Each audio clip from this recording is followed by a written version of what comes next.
Why? Because. Ինչու՞, որովհետև. Why are many stories and legends told about Alfred the Great?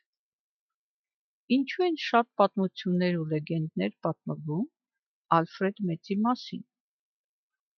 Many legends and stories are told about Alfred the Great because he was a clever, hard-working, and good king who started schools and wanted everybody to be educated.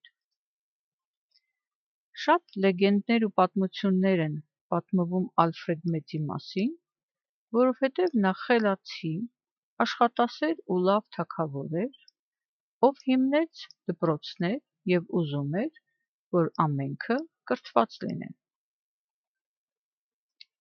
Why didn't the queen give the book to her sons? Ինչու թագուհին չտվեց գիրքը իր տղաներին?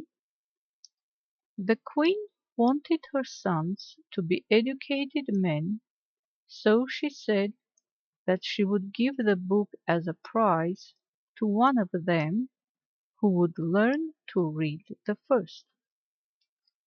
Թագուհին ուզում էր իր տղաները լինեն կրթված մարդիկ, դրա համար նա ասաց, որ կտար գիրքը որպես մրցանակ նրանցից մեկին, ով առաջինը սովորի կարդալ.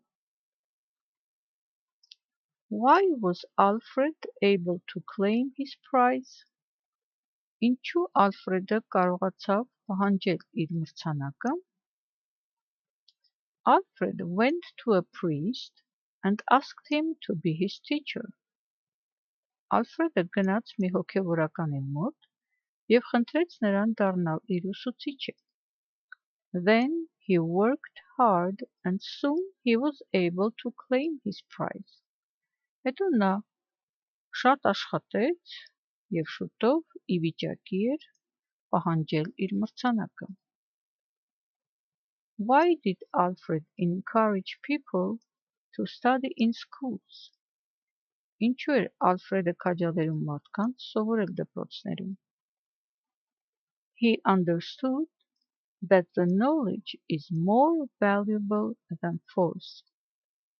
Նա հասկանում էր, որ գիտելիքը ավելի արժեքավոր է, քան ուժը.